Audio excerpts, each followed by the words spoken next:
Class 11th biology की कक्षा में आप सभी का स्वागत है। चैप्टर नंबर 20 जिसका नाम है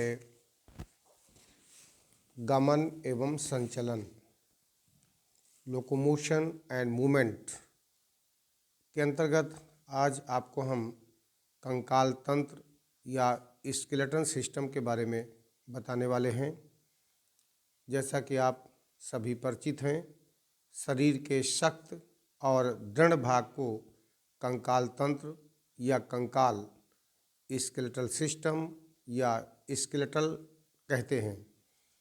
यह जंतुओं में शरीर की आकृति को बनाए रखने, आंतरांगों को सहारा देने तथा उनकी सुरक्षा करने और गमन में सहायता करता है।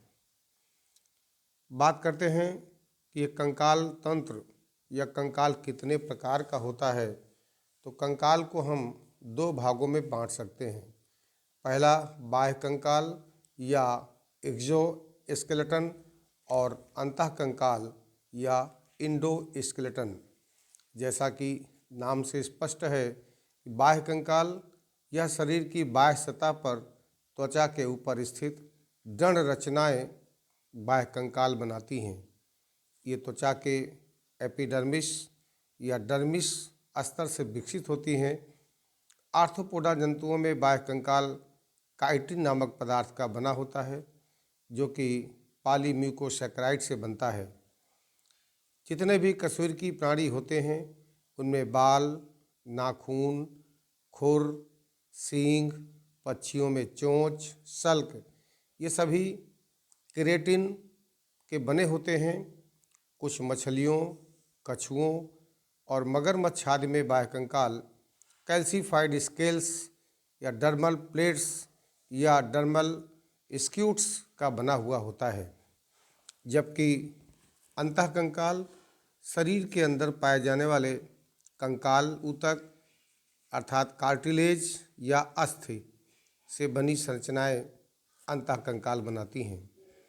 अंतः कंकाल प्रमुख रूप से कशेरुकी प्राणियों में पाया जाता है। बात करते हैं कि कंकाल के कार्य क्या होते हैं। What is function of skeletal system. तो कंकाल का सबसे बड़ा कार्य सपोर्ट देना। कंकाल कशेरुकी प्राणियों के शरीर का ढांचा या फ्रेमवर्क बनाता है और शरीर को अवलंबन प्रदान करता है, जिससे कि शरीर सधा रहता है। दूसरा महत्वपूर्ण कार्य शेप या आकृति का है। कंकाली ढांचा शरीर को निश्चित आकृति प्रदान करता है। तीसरा महत्वपूर्ण कार्य सुरक्षा है। शरीर के कोमल और महत्वपूर्ण अंगों को बाहरी आघातों और चोट से सुरक्षा प्रदान करता है, जैसे कि हृदय और फेफड़ों की सुरक्षा के लिए कशेरुकदंड, पसलियाँ और स्टर्नम इन अंगों के चारों ओर एक घेरा बना देती हैं, जिससे ये अंग सुरक्षित रहता है। इसी प्रकार से खोपड़ी या स्कल मस्तिष्क और संवेदी अंगों की रक्षा करने का काम करता है। अगला महत्वपूर्ण कार्य कंकाल का है रुधिर कणिकाओं का निर्माण करना, formation of blood cough cells. लंबी अस्थियों के सिरों पर लाल मज्जा गुहा में लाल रुधिर कणिकाएं तथा विशेष प्रकार की श्वेत रुधिर कणिकाओं का निर्माण होता है। इसके अलावा कंकाल के अंतर्गत खनिजों का भंडारण भी आता है, स्टोरेज ऑफ मिनरल्स, क्योंकि आप जानते हैं अस्थियों में कैल्शियम कार्बोनेट तथा कैल्शियम फास्फेट संचित रहता है। शरीर के किसी भी भाग में इनकी आवश्यकता होने पर ये रुधिर में मुक्त होते रहते हैं, साथ ही ये संचित भी होते रहते हैं। इस प्रकार से रुधिर में कैल्शियम और फास्फोरस की मात्रा का संतुलन बनाए रखने में भी कंकाल तंत्र का बहुत बड़ा योगदान होता है। चलिए आज हम जानते हैं मनुष्य के कंकाल तंत्र के बारे में। जैसा कि आप अपनी स्क्रीन पर डायग्राम देख रहे हैं, ये मनुष्य के कंकाल तंत्र को इसमें दर्शाया गया है और स्क्रीन में बाईं तरफ स्कल वाले पार्ट को दर्शाया गया है कि कौन कौन हड्डियों से मिलकर स्कल का निर्माण होता है। चलिए आज हम जानते हैं पूरे कंकाल के बारे में। जैसा कि कंकाल आप जानते हैं अस्थियों का एक ढांचा और उपास्थियाँ होती हैं। अस्थि और उपास्थि विशेष प्रकार के संयोजी ऊतक होते हैं जिनकी उत्पत्ति भ्रूण के मीजोडर्म से होती है। मनुष्य में कंकाल तंत्र 206 अस्थियों और कुछ उपास्थियों से मिलकर बना होता है। पूरे कंकाल तंत्र को हम अध्ययन की दृष्टिकोण से 2 भागों में बांट सकते हैं, एक्सियल स्केलेटन और एपेंडिकुलर स्केलेटन, अर्थात अक्षीय कंकाल और उपांगी कंकाल। जबकि यह भी जानना जरूरी है कि शिशुओं में अस्थियों की संख्या 300 होती है, लेकिन जब यही शिशु वयस्क हो जाता है तो अस्थियों की संख्या घटकर 206 होती है, अर्थात एक वयस्क व्यक्ति में अस्थियों की कुल संख्या 206 होती है। अब हम कंकाल का पहला पार्ट एक्सियल या अक्षीय कंकाल की बात करते हैं। अक्षीय कंकाल में 80 हड्डियां होती हैं, जिसमें करोट यानी स्कल, मेरुदंड, स्टर्नम, रिब्स यानी पसलियाँ, ये सब आती हैं अक्षीय कंकाल को बनाने में। सबसे पहले करोट या स्कल के बारे में जानना जरूरी है। ये अस्थियों के 2 समुच्चय कपाली यानी क्रैनियल और फैसियल से बना होता है, जिसका टोटल हड्डियों का योग 22 होता है। कपाली अस्थियों की संख्या 8 होती है, जिससे हमें स्कल बनता है और ये मस्तिष्क के लिए कठोर रक्षक बाह्य आवरण का कार्य करता है। कपाल अर्थात क्रैनियम खोखला होता है और इसकी गुहा को हम क्रैनियल कैविटी के नाम से जानते हैं। इसी गुहा के अंदर मस्तिष्क सुरक्षित रहता है। कपाल जिन 8 चपटी हड्डियों से बना होता है उनके नाम और उनकी संख्या भी जानना जरूरी है। 8 हड्डियों में से पहली फ्रंटल, जिसकी संख्या 1 होती है, दूसरी पैराइटल, इसकी संख्या 2 होती है, तीसरी ऑक्सीपिटल, इसकी संख्या 1 होती है, और इस ऑक्सीपिटल में निचले हिस्से से मध्य में एक बड़ा छिद्र होता है जिसे हम फोरामेन मैग्नम के नाम से जानते हैं। इसी छिद्र से होकर पश्च मस्तिष्क मेरुरज्ज से जुड़ा रहता है। अगली हड्डी आती है टेम्पोरल, ये भी 2 होती हैं, और अगली हड्डी आती है 5वीं स्फेनॉइड, ये भी संख्या में 1 होती है, और 6वीं हड्डी आती है एथमॉइड, इसकी संख्या भी 1 होती है। जबकि चेहरे की हड्डियों की संख्या 14 होती है, जिनमें से पहली हड्डी नेजल बोन कहलाती है, ये संख्या में 2 होती हैं, जबकि मैग्जिला बोन, इनकी संख्या भी 2 होती है। तीसरी आती है पैलेटाइन बोन, इसकी संख्या भी 2 होती है, और फिर आती है जैगोमेट्रिक बोन, ये भी संख्या में 2 होती हैं। फिर आती है लैक्राइमल बोन, जिसको हम ये कह सकते हैं कि अच्छिद्रित अस्थियाँ होती हैं, इनकी संख्या भी 2 होती है। और फिर आती है इन्फीरियर नोजल कांकी, ये भी संख्या में 2 होती हैं। और फिर मैंडिबल बोन आती है, इसकी संख्या 1 होती है। यह मैंडिबल बोन निचले जबड़े की हड्डी होती है।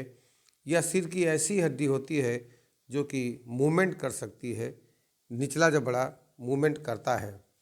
ओमर भी संख्या में 1 होती है, और कंठिका या हाइड बोन, यह टंग यानी जिह्वा के आधार पर सतही यू आकार की गतिशील हड्डी होती है, और यह हड्डी जिह्वा को सहारा देती है।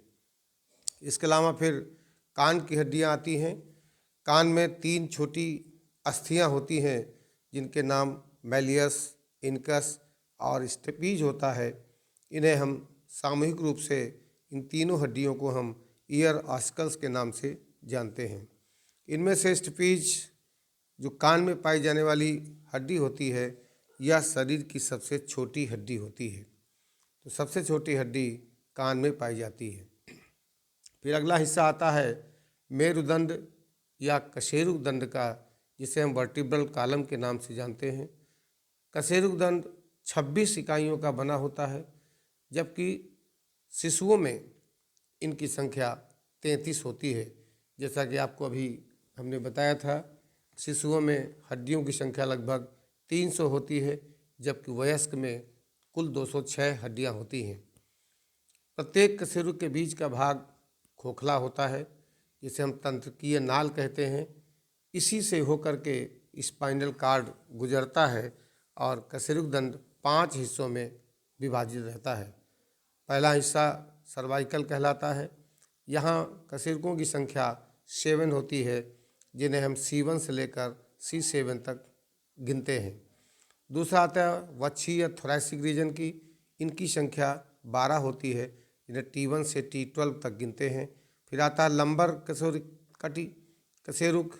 ये कशेरुक 5 कशेरुकों से बना होता है, अर्थात कट या लंबर भाग 5 कशेरुकों से बना होता है, जिन्हें L1, L2, L3, L4, L5 के नाम से जानते हैं। अगले आती है सैक्रल। ये 5 कशेरुकों के फ्यूजन से एक त्रिक से क्रम बनाता है। और अगला आता है कॉक्सिजियल।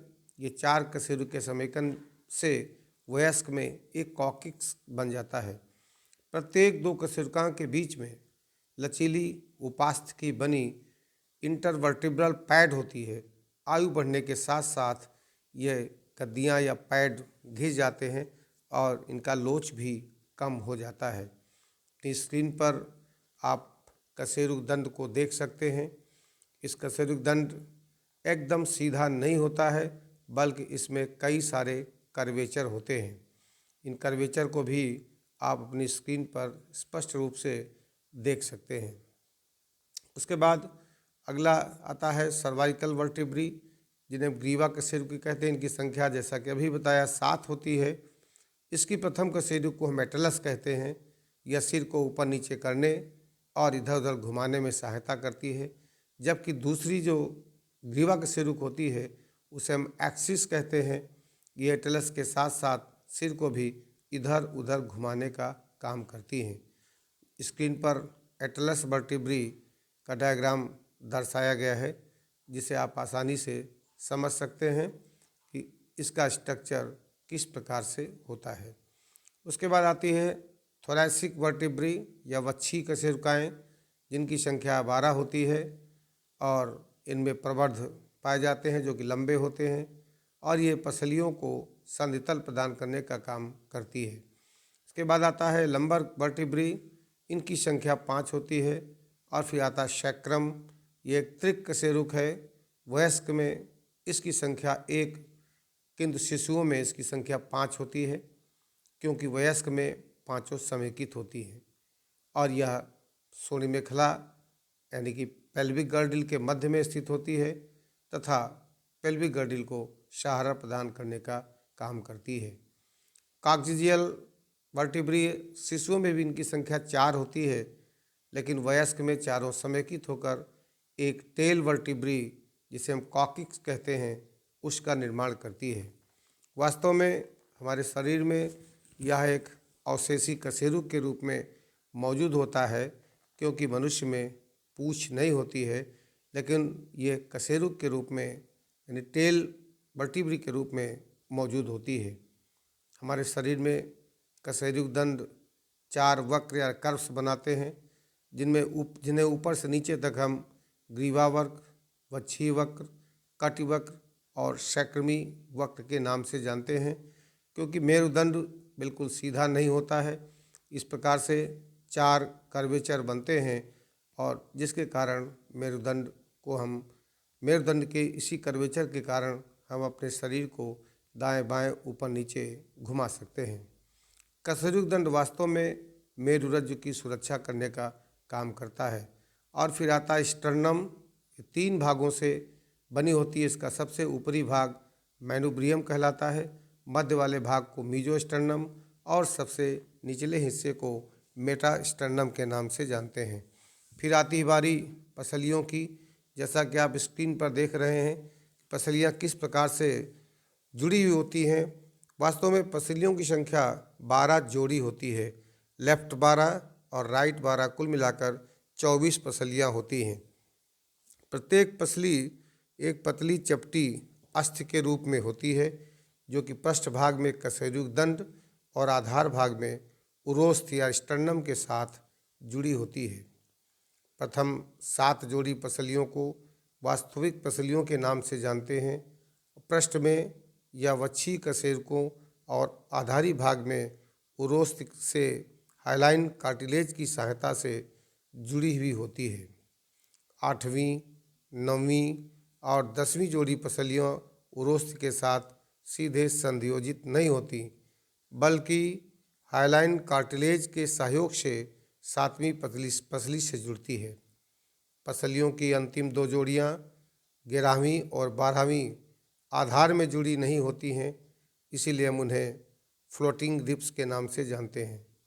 11वीं और 12वीं जोड़ियों को फ्लोटिंग रिब्स कहा जाता है। वक्षीय कशेरुक पसलियाँ और उरोस्थी मिलकर के रिब्स केज या पसली का पूरा पिंजरा जैसा बनाते हैं, जिसके अंदर हमारे शरीर के आंतरिक अंग जैसे हृदय और फेफड़ों की सुरक्षा होती है।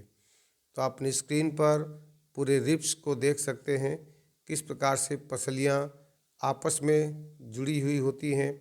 ऊपर की तरफ स्टर्नम से जुड़ी हैं और नीचे की तरफ मेरुदंड से जुड़ी हैं, जबकि पसलियों में से जैसा कि बताया हमने, जो 11वीं और 12वीं पसली होती है वो फ्लोटिंग रिब्स कहलाती हैं, वो कहीं से जुड़ी हुई नहीं होती हैं। अब आती है बारी लिम्स बोन्स कौन सी होती हैं। तो लिम्स में फोर लिम्स और हाइंड लिम्स 2 होते हैं। प्रत्येक पैर में 30 हड्डियां होती हैं। अब हड्डियों की संख्या कहाँ पर कितनी होती है, इन्हें हम जान लेते हैं। सबसे पहले हम अग्रभुजा की अस्थियों के बारे में बात करेंगे, जिसे हम 4 लिम्ब कहते हैं, जो हमारे शरीर में हाथ के रूप में उपस्थित है। हाथ की पहली हड्डी को ह्यूमरस, दूसरी हड्डी को रेडियस और अल्ना, और उसके बाद कार्पस जो कलाई में होती हैं।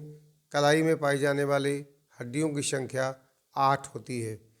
उसके बाद फिर मेटाकार्पस आता है, जिससे हथेली का निर्माण होता है और इनकी संख्या 5 होती है। फिर फैलेंजेस या अंगुलियों की हड्डियां आती हैं, जिनमें कुल 14 हड्डियां होती हैं। इस प्रकार से हाथ की हड्डियों की संख्या 30 होती है। जैसा कि आप देख सकते हैं कि 30 किस प्रकार से है, सारी संख्या आपके सामने लिखी हुई है। एक हाथ में 30 है, दूसरे हाथ में भी 30 हड्डियां ही होंगी। इस प्रकार से हाथों की हड्डियों की संख्या 30 × 2 = 60, अर्थात हाथों की हड्डियां 60 होती हैं संख्या में। फिर हम बात करते हैं पाद हाइंड लिम्ब की बात या लेग बोन की बात करते हैं। तो लेग बोन की पहली हड्डी, जिसे जांघ की हड्डी कहते हैं, फीमर कहलाती है। हिंदी में इसे उरु हड्डी के नाम से जानते हैं और यह शरीर की सबसे लंबी हड्डी होती है। जैसा कि अभी आपको हमने कान की हड्डी में बताया कि कान की स्टेपीज हड्डी सबसे छोटी होती है और जांघ में पाई जाने वाली फीमर हड्डी शरीर की सबसे लंबी हड्डी होती है। उसके नीचे फिर टिबिया और फिबुला, फिर टार्सल्स जिस टखनों की हड्डियां होती हैं, इनकी संख्या 7 होती है। मेटाटार्सल, इनकी संख्या 5 होती है और अंगुलियों की फैलेंजेस की संख्या हाथ की उंगलियों की तरह ही 14 होती है।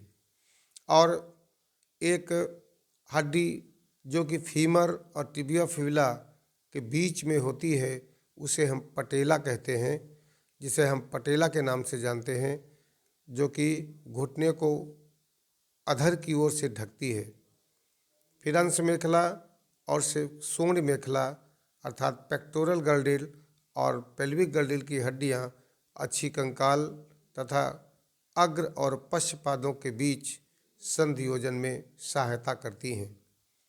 प्रत्येक मेखला के 2 अर्धभाग होते हैं। अंश मेखला में प्रत्येक अर्धभाग में एक क्लैविकल और एक स्कैपुला होती है। स्कैपुला के पश्च चपटे त्रिभुजाकार भाग में एक उभार विस्तृत प्रवर्त के रूप में होता है, जिसे एक्रोमियम के नाम से जानते हैं। क्लेविकल इसके साथ संधियोजन करती है। प्रत्येक क्लेविकल एक लंबी पतली हड्डी होती है। इस हड्डी को सामान्यतः कॉलर बोन के नाम से जानते हैं। इनकी संख्या 2 होती है। आप अपने स्क्रीन पर बने हुए डायग्राम के माध्यम से दोनों हाथों की हड्डियों के नाम स्पष्ट रूप से देख सकते हैं और स्क्रीन पर दाहिनी तरफ आप एक पैर में पाई जाने वाली हड्डियों की संख्या भी, हड्डियों की स्थिति को भी देख सकते हैं। हाथों में, दोनों हाथों में मिलाकर 60 हड्डी, दोनों पैरों में मिलाकर 60 हड्डी, इस प्रकार से ये 120 हड्डियाँ तो हाथ और पैर की होती हैं। उसके बाद सोंड मेखला में 2 हड्डियाँ होती हैं। प्रत्येक सोंडी वैसे तो 3 अस्थियों से मिलकर बनी होती है, जिनके नाम इलियम, इस्चियम और प्यूबिस होते हैं। और इन हड्डियों के संयोजन स्थल पर एक कैविटी बन जाती है, जिसे हम एसिटाबुलम के नाम से जानते हैं। यहीं पर फीमर हड्डी का सिर आकर फिट होता है। इस तरह से आज आपने स्केलेटल सिस्टम के अंतर्गत कितनी हड्डियां पाई जाती हैं, इन हड्डियों की स्थिति क्या होती है, इनके बारे में विस्तृत रूप से जानकारी हासिल की। इस तरह से हम सारांश रूप में कह सकते हैं कि स्केलेटन में 2 पार्ट होते हैं, एक उपांगी या एपेंडिकुलर स्केलेटन, दूसरा अक्षीय या एक्सियल स्केलेटन। उपांगी या एपेंडिकुलर स्केलेटन में टोटल हड्डियों की संख्या 126 होती है, जिसमें हाथ की हड्डियां, पैर की हड्डियां, शोण मेखला और अंश मेखला की हड्डियां शामिल हैं। इसी प्रकार से अक्षीय कंकाल एक्सियल स्केलेटन में कुल 80 हड्डियां होती हैं, जिनमें रीढ़ की हड्डियां, कशेरुकदंड, जिसमें कुल 26 हड्डियां होती हैं। पसलियों की संख्या 24 होती है। एक स्टर्नम होता है। इस तरह से चेस्ट वाले रीजन पर कुल 25 हड्डियां होती हैं और हेड रीजन पे 29 हड्डियां होती हैं। इन 29 हड्डियों में से कान की 6 हड्डियां, एक हाइड बोन होती है, जिसे कंठिका कहते हैं, और चेहरे में 8 हड्डियां होती हैं तथा खोपड़ी या कपाल या क्रेनियम भी 8 हड्डियों से मिलकर बना होता है। इस प्रकार से एक्सियल स्केलेटन सिस्टम में 80 हड्डियां और एपेंडिकुलर स्केलेटन में 126 हड्डियां होती हैं। 126 और 80 का टोटल करने पर टोटल हड्डियों की संख्या 206 आ जाती है। हड्डियों में जो हड्डियां मुख्य रूप से होती हैं वह कैल्शियम कार्बोनेट और कैल्शियम फास्फेट से मिलकर बनी होती हैं और इनमें एक विशेष प्रकार का प्रोटीन पाया जाता है जो कि बहुत कठोर होता है। इस प्रोटीन को ओशीन के नाम से जाना जाता है। जबकि कार्टिलेज मुलायम हड्डियाँ होती हैं जो कैल्शियम फास्फेट से मिलकर बनी होती हैं। इनमें कॉन्ड्रिन नामक प्रोटीन पाया जाता है। इस तरह से आज हमने स्केलेटन सिस्टम के अंतर्गत एपेंडिकुलर स्केलेटन और एक्सियल स्केलेटन के बारे में आपको जानकारी दी और ये बताया कि उपांगी कंकाल में 126 हड्डी और अक्षीय कंकाल में 80 हड्डियां होती हैं। 126 और 80 का जोड़ 206 होता है। इसे हमने वीडियो के माध्यम से भी समझाने का प्रयास किया है। आप वीडियो को एक बार देखेंगे तो पूरी बातें जो हमने आपको इस ऑडियो नोट्स के माध्यम से बताई हैं समझ में आ जाएंगी। इसे आप अपनी नोट कॉपी में अवश्य लिख लीजिएगा। बहुत बहुत धन्यवाद।